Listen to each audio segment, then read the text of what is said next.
Yeah, there it is, to have this for the future. You know, it's kind of interesting, Dom. I'm, I'm, I'm, I'm hoping to make it to my 70th in the next couple of weeks, and the 26th of August, and uh, and then my oldest son Dominic is getting married the end of September, and I wanna be there for that.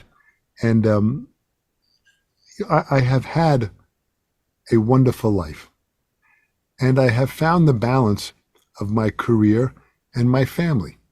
I mean, my family, my wife, and my three boys, that's the magic for me. By having my children have given me life. I was reborn when they were born. And to see them grow up and do things, and now they all have girlfriends and they're all developing their own lives, to see this, it's such a beautiful gift to see that because of drumming, I've been able to, purchase a house and pay it off, have a nice little piece of property, have a nice studio, and be able to live a life playing drums and performing and teaching. I miss playing the drums because I don't have, my hands are numb. I mean, I can hold the stick and I can play the pad here, but on the drum set, the numbness in my hands and my feet are numb. I feel like when I walk, my feet feel like two cinder blocks that I don't feel them.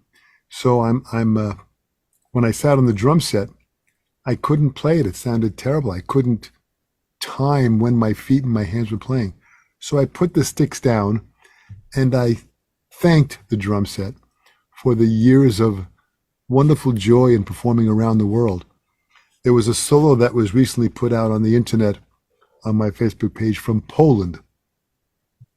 And it was a solo that I had in a small little town in Poland. So I have played in over 60 countries. And when I got to Poland, we played in 6 or 7 different cities in 8 days. We drove and set up and sound check and performed, and 500 people would come in, and I'd meet them all and I'd shake all their hands. And what I would do before every performance, I would go out to the crowd and shake everyone's hand before they entered. I'd shake everyone's hand. And then when they all came in, when they announced me on stage, everyone at least shook my hand and felt that they knew me.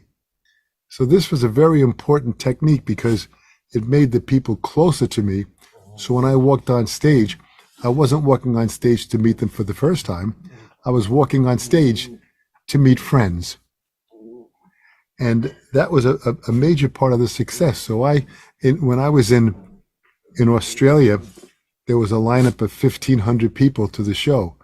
And I went outside and shook everyone's hand. And they were so amazed that I would walk out. They were taking pictures and video and stuff.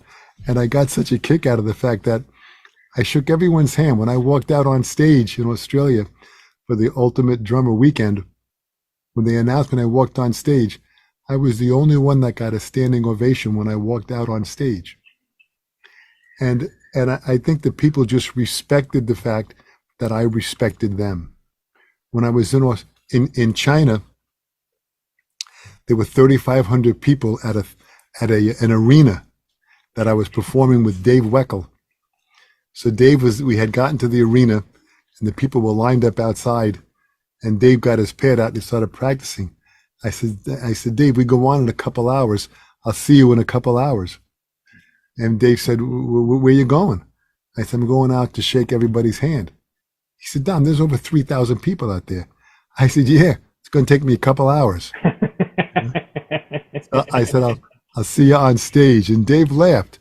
Well, I went out there and I shook everyone's hand. And by going out there and shaking their hand, these are people in a foreign land who don't even understand the language. We had to have translators, but they were able to feel the passion when we got on stage. But when I got on stage at that show, I was able to have such a wonderful reception from the audience in China. And, when you see 3,500 people stand for you in appreciation of your talent, it's a memory that is beautiful. And we all can do that. As you develop your skill and you start playing with bands, you're going to feel that. And just remember, everyone in the audience is your ally. You know, I always believe I want to develop allies, people that are sharing the same vision that I share. I want allies. I want more allies in life, because when I have more allies, going through life the way I've gone through has been sheer joy in the people that I have met and what I have learned. And that's why I say the key to the fountain of youth, which I feel I have tapped into. And even though I'm being cheated of years, my parents lived well in their 80s, and my grandparents lived well in their 90s. So I always thought I had another 15 to 20 years in me. Well, I don't. And the fountain of youth to me is if you decide to be a constant student, to always learn and develop and build the growth process of who we are, both as people and as artists. Because when you develop who you are as a person, you also develop the artist. Interesting enough is when you develop the artist, you also develop the person. Because I learned higher levels of discipline. Self-discipline is self-control. I've always been a proponent of discipline and exercises that I got from people like Joe Morello and Chapin and Shelly Mann and Joe Porcaro and all these great drummers.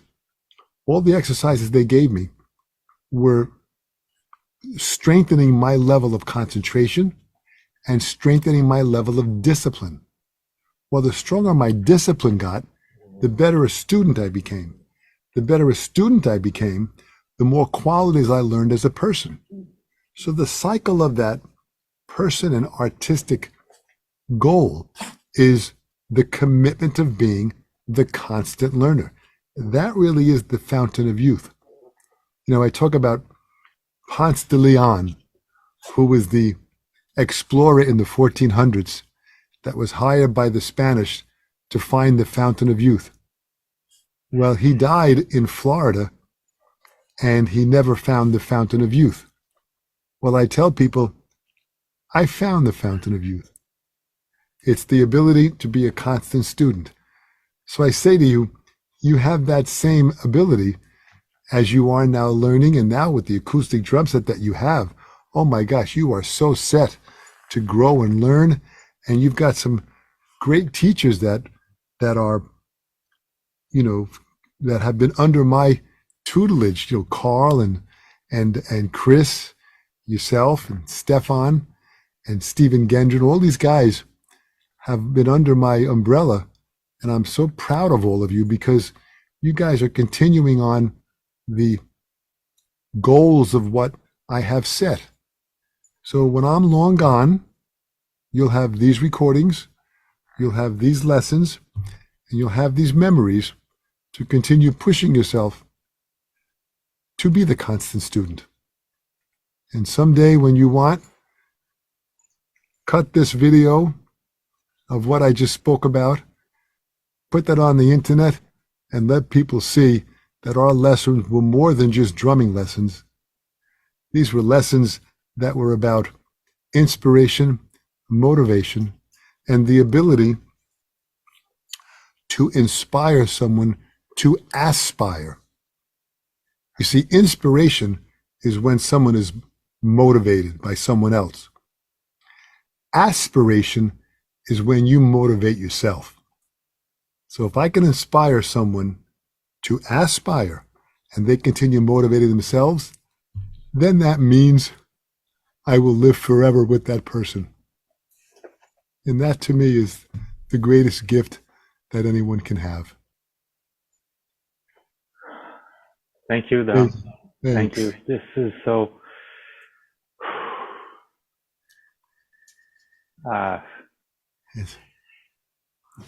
It's hard. It's hard, Dominic. Yeah, it's really hard. Facing our mortality is a difficult journey because when we face our mortality, I lose all the relationships that are so close to me. My wife, my boys, my students, my friends, all of my, external family. I have to say, goodbye to everybody. And when I say goodbye, it's a matter of hopefully I'll be remembered. I've got a lot of video out there that people can go back and see what I've done. But to be remembered in a way that celebrates a life lived well, that I was able to inspire people to aspire and travel the world to, as I said, over 60 countries, performing and playing and meeting so many great people. It's been amazing to see what's happening. And through your students, and your students, you said it earlier, you're gonna your name is etched in stone in the music forever. And that's all I can say. I don't know what to add to this. It's just amazing. It's there's a new book coming out about Steve Gadd. It's going to be coming out soon. And they asked me to write a quote for the book. And I said in the book, I am so lucky to have lived in the time of Steve Gadd, because hearing him play on recording or seeing him live or playing with him and working with him as I have at many festivals, he has set a standard so high.